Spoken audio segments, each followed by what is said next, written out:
started. All right, Mr. Peterson, your recording has started. Okay, thanks, Jennifer. Well, this is the Legislative Committee, and today is Thursday, November 3rd of 2022. And we'll do a roll here. I'm the chair of the committee, Pete Peterson. And Mr. Cross, you introduce yourself next. Yeah, Kevin Cross, District 2 Assembly. And then Ms. LaFrance. Suzanne LaFrance, District 6. Okay, and Ms. Zalatel. Meg Zalatel, District 4. And did I see Felix Rivera? Yes, I'm here. Felix Rivera, the best district. Okay. All right. Well, we have a quorum. Point of order. I object to that. All right. Well, we're starting off on a light note. So, well, the legislative program that we do every year, and I'm wondering, I see there's someone signed in, Mr. Wilbanks from the administration. Do you have something from the administration you want to discuss, what your priorities are for the legislative program? Yeah, whenever it's appropriate, Mr. Peterson. Yeah, I mean, I'll wait for the agenda, kind of wait for the assembly to guide exactly how the meeting's going to go, but just introducing, of course, Bryce Wilbanks, Deputy Chief of Staff, here to present on the administration's behalf and answer questions on our progress of the legislative program. Okay. So whenever you feel it's appropriate. Hey, Pete, real quick, Randy Soltz here as well. Okay. All right, Randy. Mr. Solt has joined us. Okay. Well, last year, the legislative program resolved around advocating to get money for the port. That was our top priority. It was basically the only priority. Yes, we did have a couple other items on the list, but the port was definitely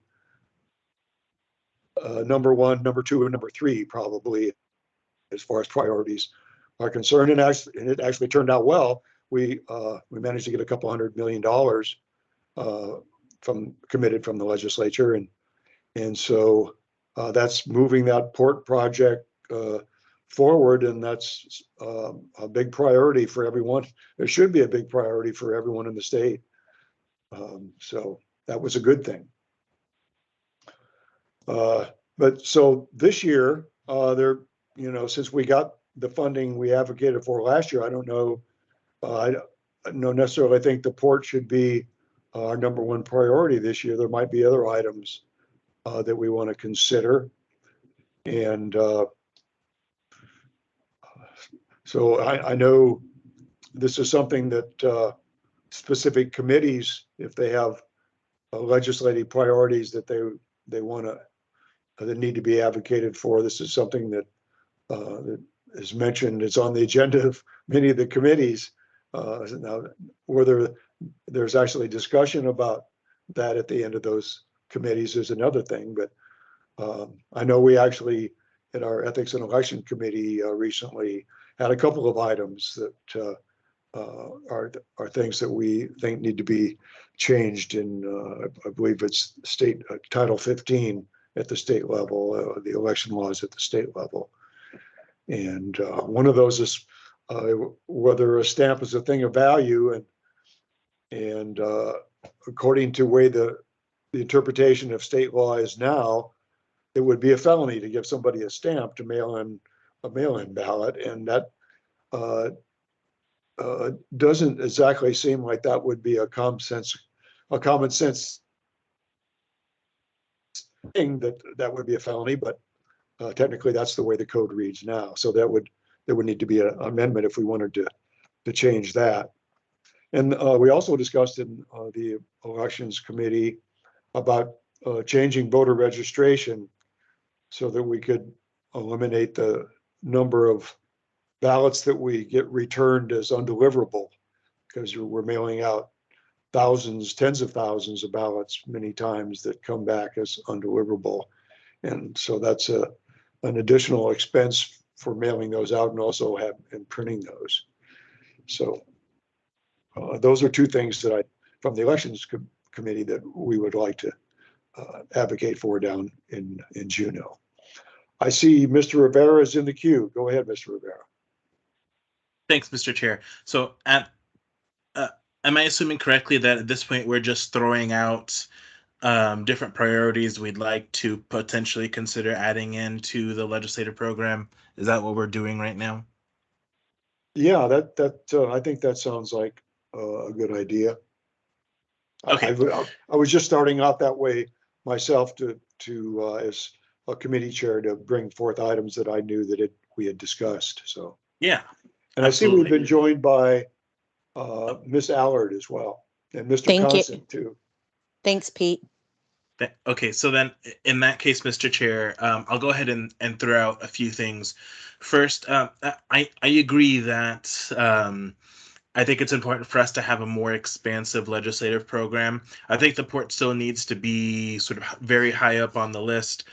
I think it would be great for us to highlight a few different things and not have an entirely port-centric legislative program. So my three things is, yes, we need to continue to highlight the port. I also think it's important for us to highlight the importance for the state to make investments in housing. And I think the easiest way for the state to do that is for them to make investments in the Alaska Housing Trust. They made an initial investment last session. Unfortunately, some of that investment was vetoed by the governor. Hopefully they can continue making investments. And then the third thing, I know we tend to talk about it a lot as something that the state needs to invest in. So perhaps this is something that we can fine tune later, but having some type of mental health, behavioral health request from the state I think would be important. I'm just thinking specifically with my housing and homelessness hat on. So those are three things sort of off the top of my head that I think we should include in some form or fashion in the legislative program. Okay, great. Well, thank you, Mr. Rivera. I have several people in the queue. Next, I have Ms. Zolotel, followed by Mr. Wilbanks, and then Ms. Allard. Thanks, Mr. Chair.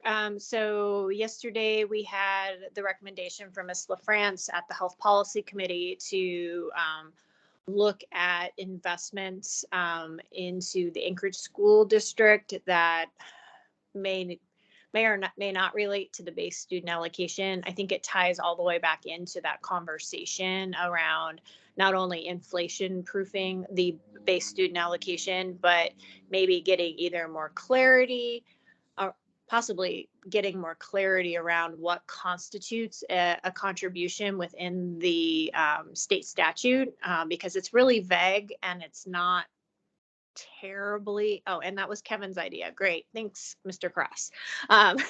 And really doing some work, some policy work, or having the state do some policy work around those two items together. The second one is from health policy as well, is investments in substance misuse treatment.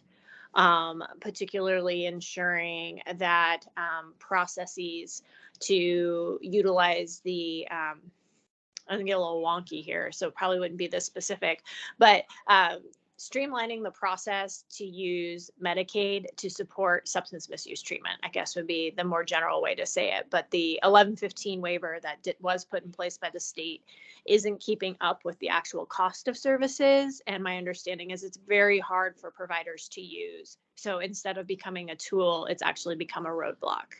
So those are two that we've talked about in health policy. Thanks. Great. Well, thank you, Ms. Zolotel. Next, we've got Mr. Wilbanks, followed by Ms. Allard, Ms. LaFrance. And I just need to note that we were recently joined about 5 minutes ago by Ms. Austin Quinn Davidson. Go ahead, Mr. Wilbanks. Thank you, Ms. Peterson. So is this a good time, Chair, to give kind of an overview of what the mayor's legislative program, the beginning of it is looking like now? Would that help kind of the committee guide the conversation? Sure. Perfect. Please.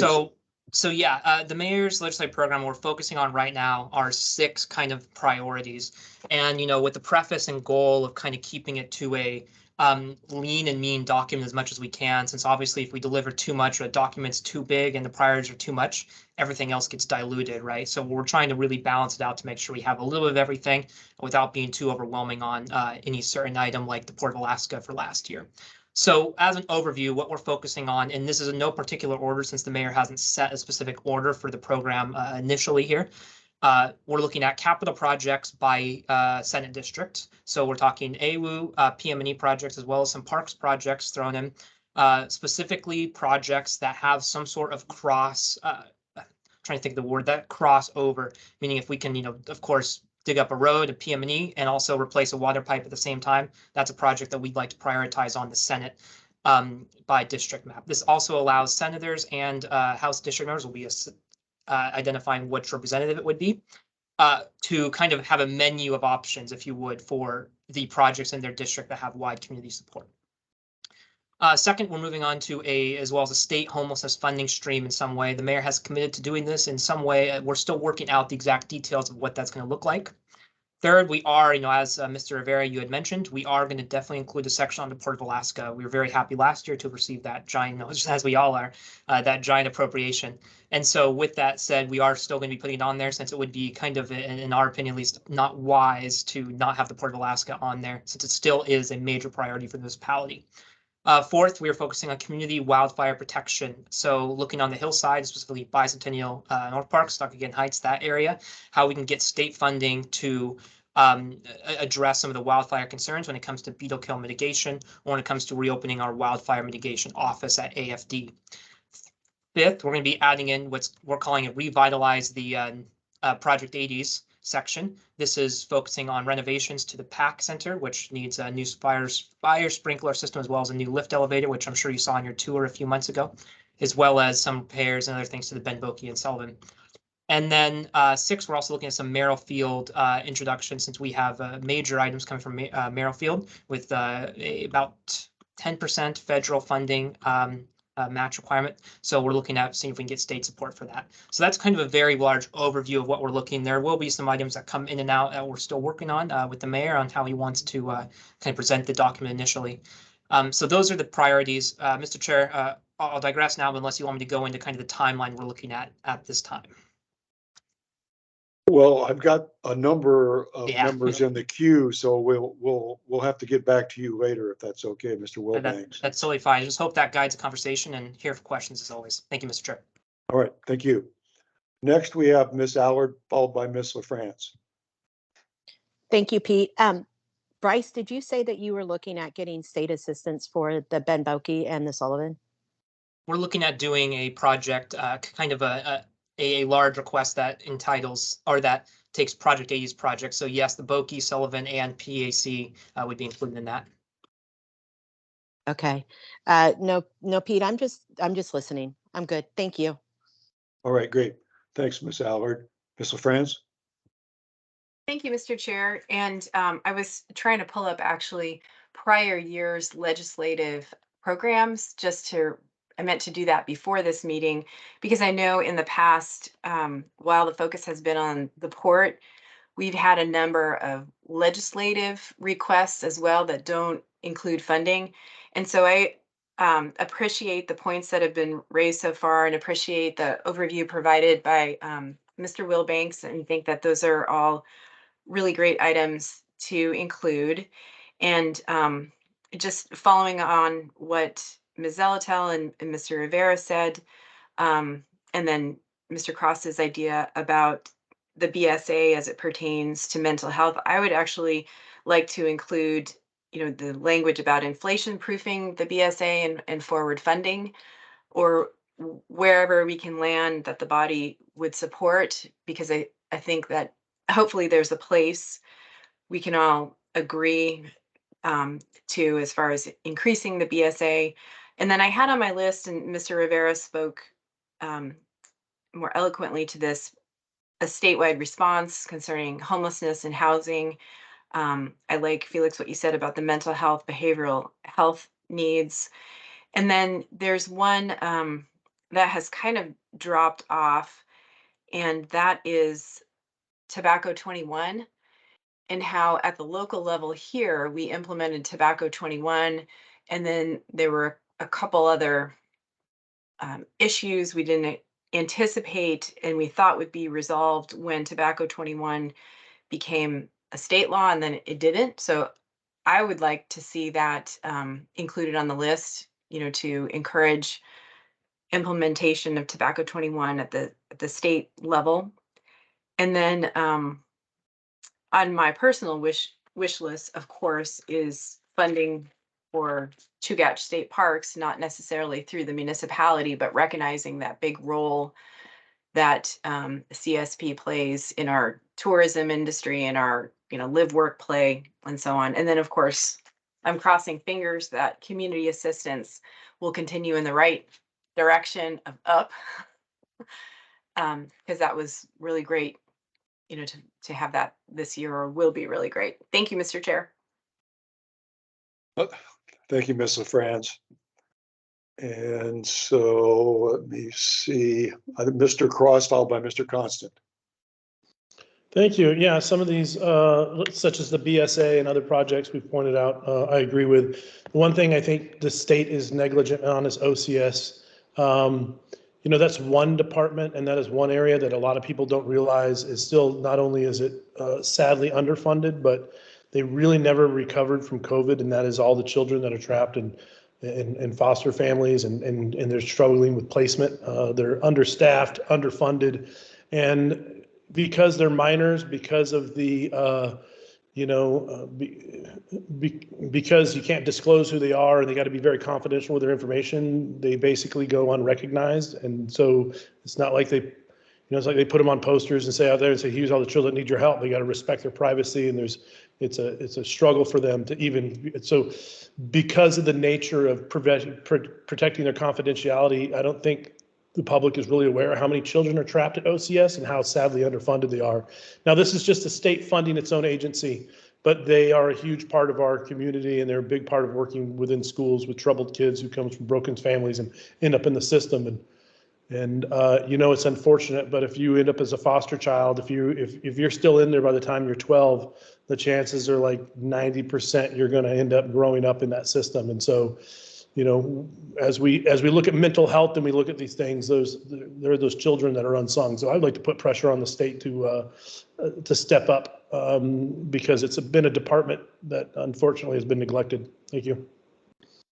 Thank you, Mr. Cross. And one of the problems has been an extremely high turnover in that department, and it's hard to maintain relationships with foster children when the people that are supervising the program from the state level are new every time they come out to meet with the family. And that's been a problem for, a long, long time. That follows that same conversation we have so many times about whether it's our municipality or the state and the wages that they offer for the amount of work these people do. So, yeah.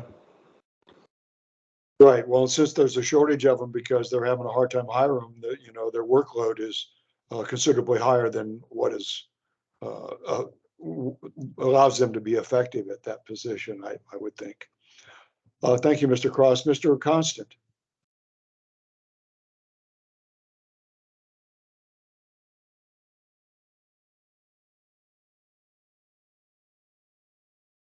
Mr. Constant?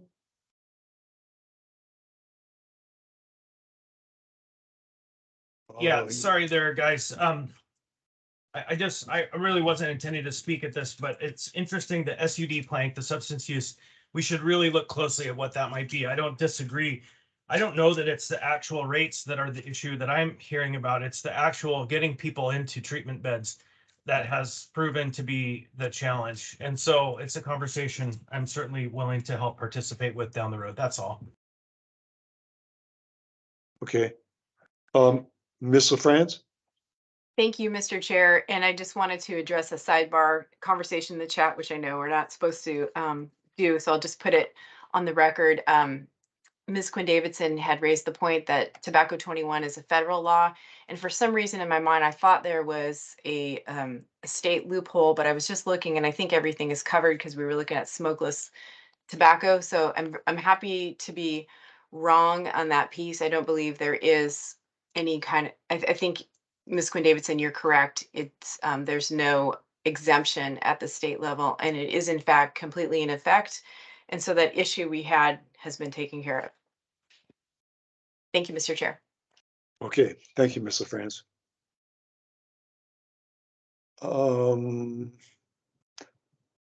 And I actually am not seeing anyone else in the queue right now. Ms. Zalatel.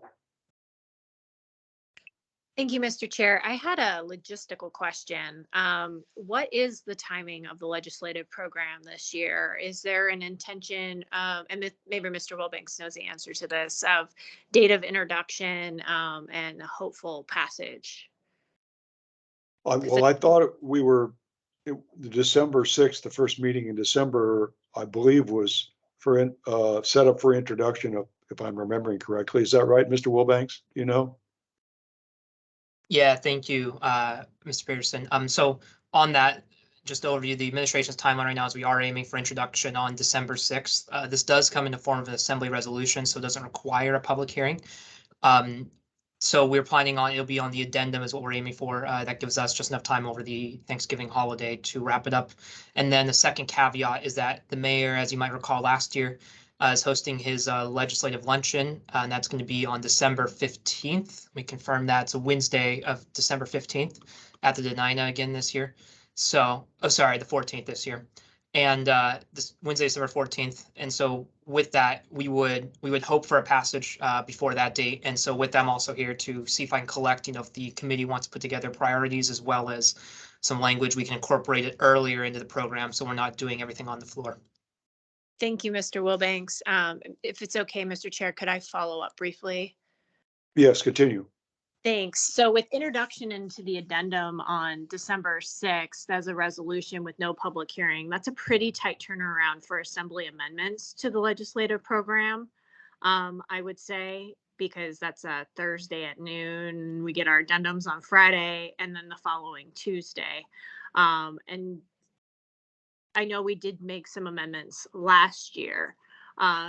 So I just want to think through that process a little bit, because they will all be on the floor, frankly, because there won't be an opportunity for members to introduce amendments ahead of time in order to possibly have them be incorporated like we do with the budget process or something else.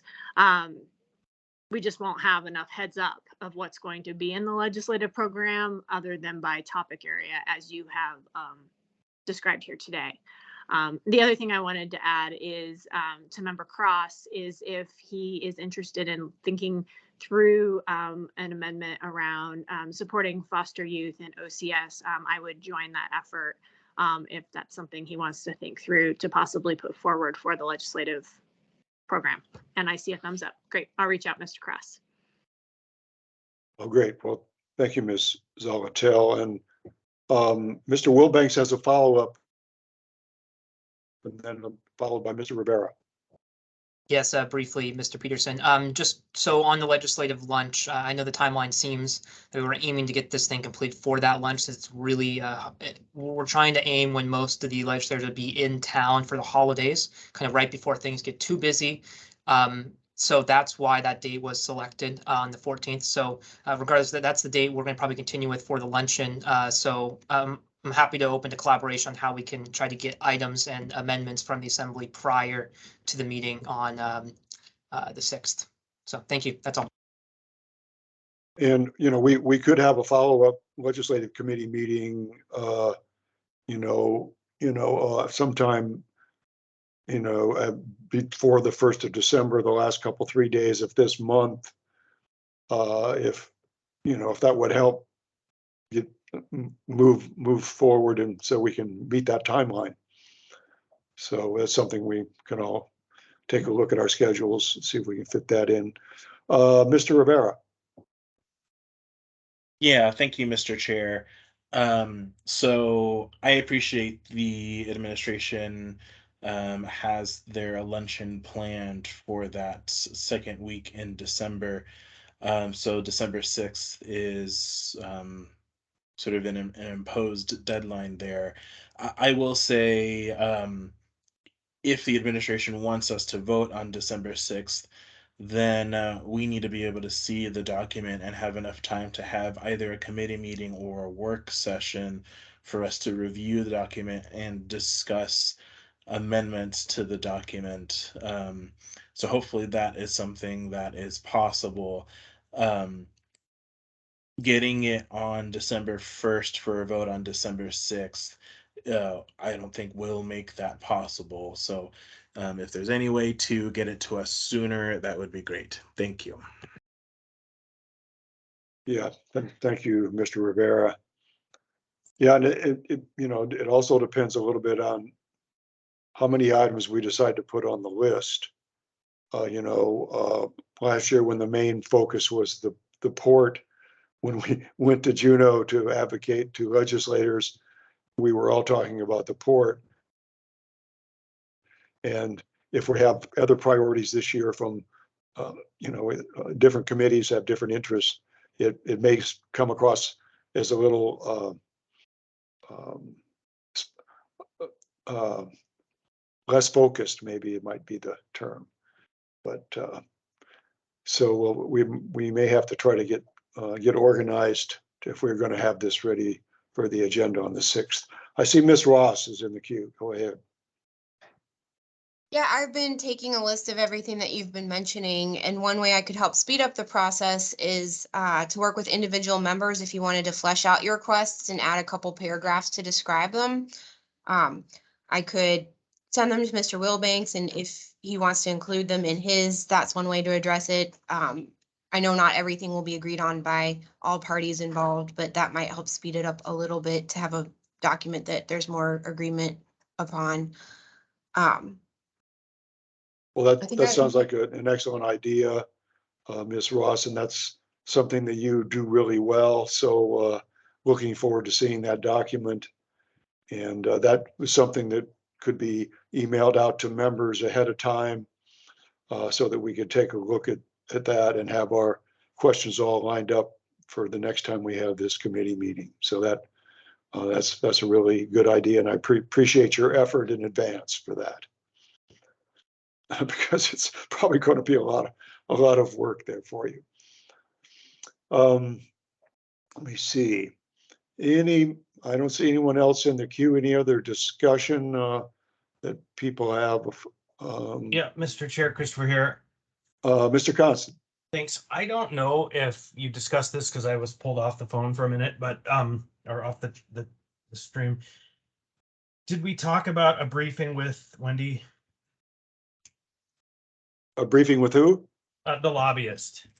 Oh, the lobbyist. Yeah, that's a good idea. Yeah, if we haven't, well, they definitely. Wise, we just reissued the contract for the rest of the year. She's going to be preparing the workload to get this in front of the right folks. I think once we start to get a little bit closer to a package, we should have her into the committee for a discussion about approach and context and all those things. Right. Yeah, well, that she should be invited to the next committee meeting we have so that she can give us input before we do amendments or vote for this on the 6th of December. That makes perfect sense to me.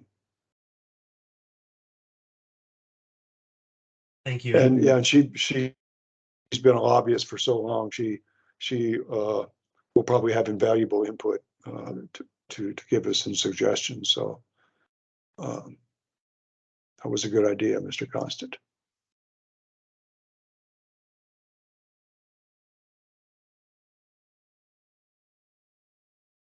Any other suggestions or ideas for from specific committees that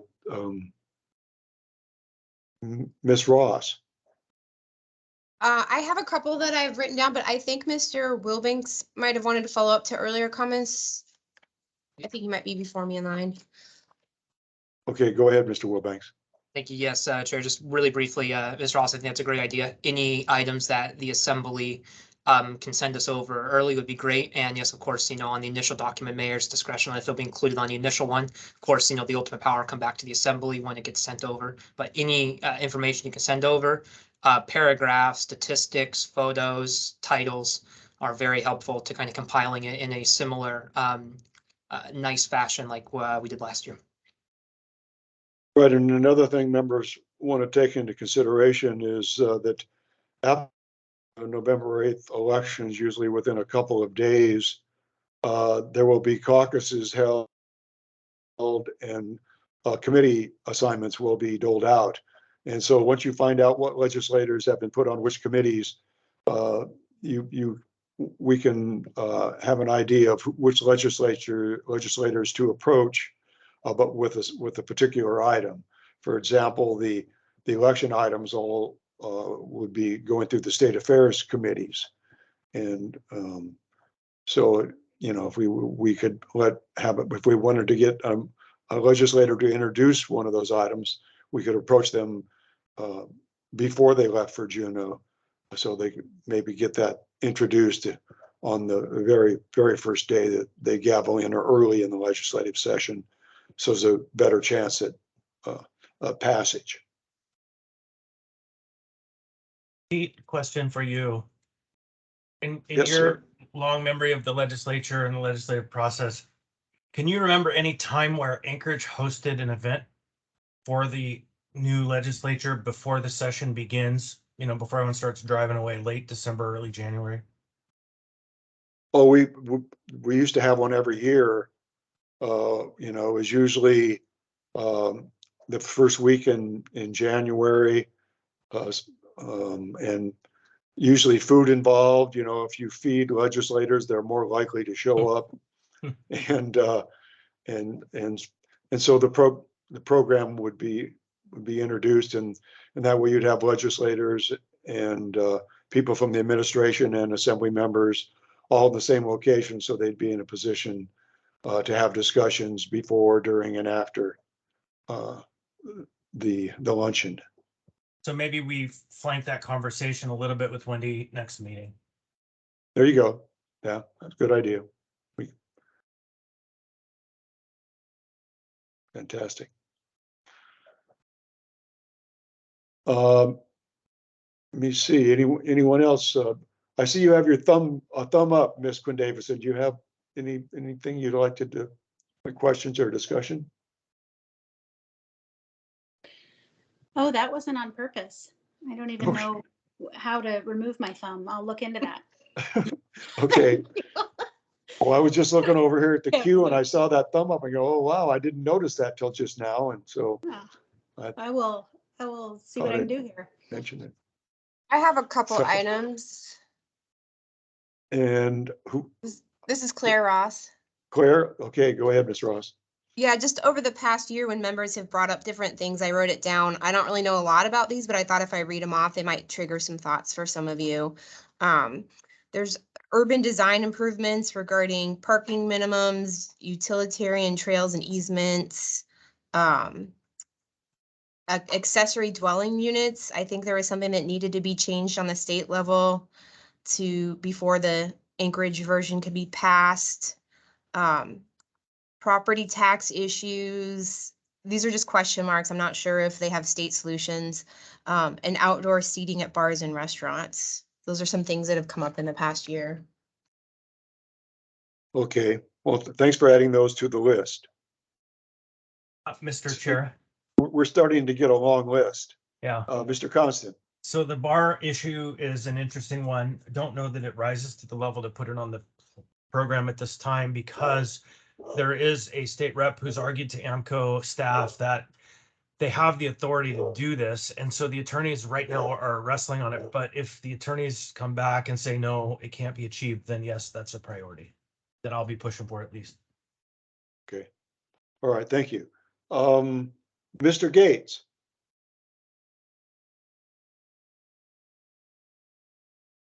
Yeah, thank you, Mr. Chair. I would just add to that subject about outdoor seating for bars. And yes, I don't think it would be something we'd ask legislative action on.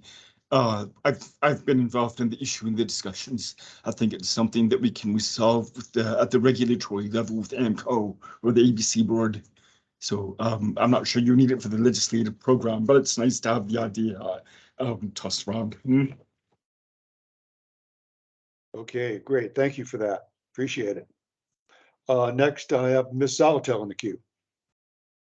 Thank you, Mr. Chair. One of the things I forgot that was on last year's that I think is worth bringing forward again is the Highway Safety Improvement Program, HSIP, and working with the legislature to implement that in urban corridors. I don't know if you've read the news again lately, but there was another fatality off of Tudor Road with a cyclist yesterday.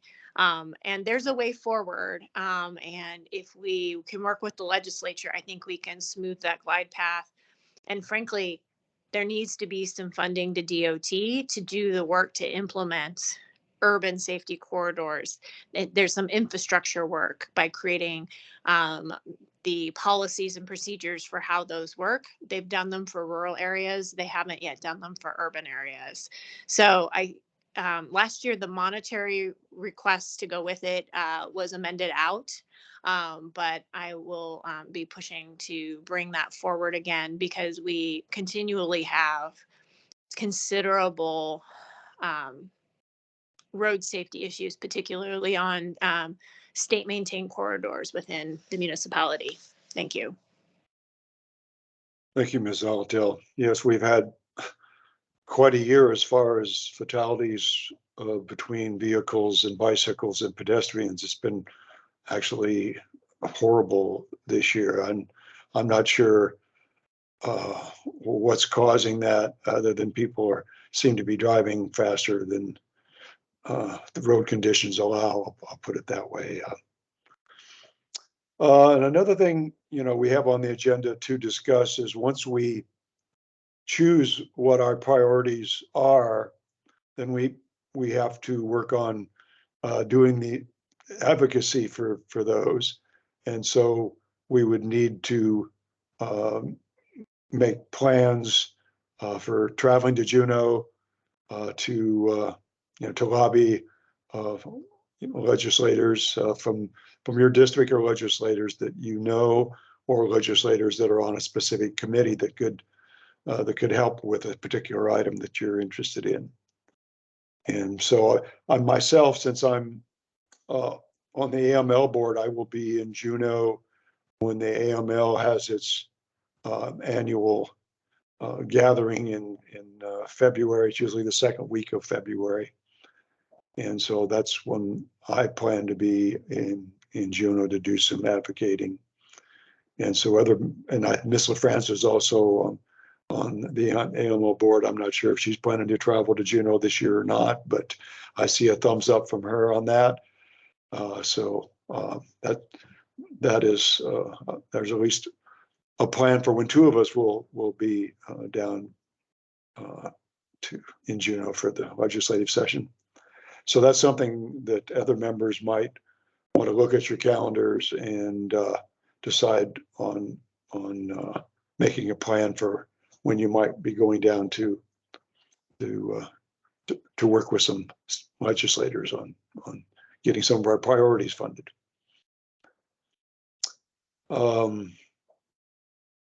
Any other discussions, questions that come to mind right now? Or should we discuss what day members might want to choose to have our next meeting? Are we the last 3 days of the month, 28th, 29th, 30th of November is a Monday, Tuesday, or Wednesday? I haven't looked to see if there's anything on our schedule for those days, but typically when you get down to the end of the month, the committees have already all met. And so one of those 3 days might be a day that this committee could choose to have our next meeting and look a little closer at the list of items that have accumulated. And we could actually send out an email to see which which one of those days and what time on those days would work for everyone. Something that maybe Miss Ross could do that at some point. Mr. Rivera. Thank you, Mr. Chair. I think as you and Ms. Ross work on this, I think I'm not sure if there's utility in us meeting again unless we have a draft of the administration's legislative program. So just please consider that as you're scheduling the dates. Thanks. Okay. Well, we'll be, have to maintain good communications with the administration on this, and obviously time is of the essence, especially over the holidays. The closer it gets to the holidays, the more things that usually end up on the list of things to do. So the sooner the better, especially if we're going to have this on the agenda on December 6th. Mr. Wilbanks. Yeah, just real quick for what it's worth. Monday's a really hard day for me, the 28th. So I prefer any other day. Thank you. Okay. All right. Appreciate that. Any other comments, questions, or discussion from members?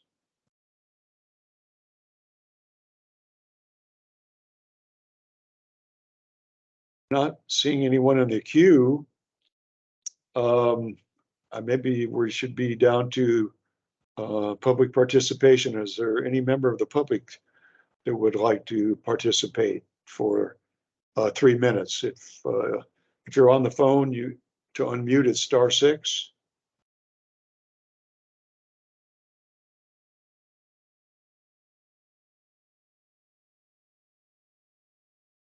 I'm not hearing anyone. So at this point, I'll take a motion to adjourn. So moved. Second. Thank you. We are adjourned. Enjoy the rest of your afternoon. Thank you, Pete. Bye. Thanks, Pete. Thank See you, you. everybody.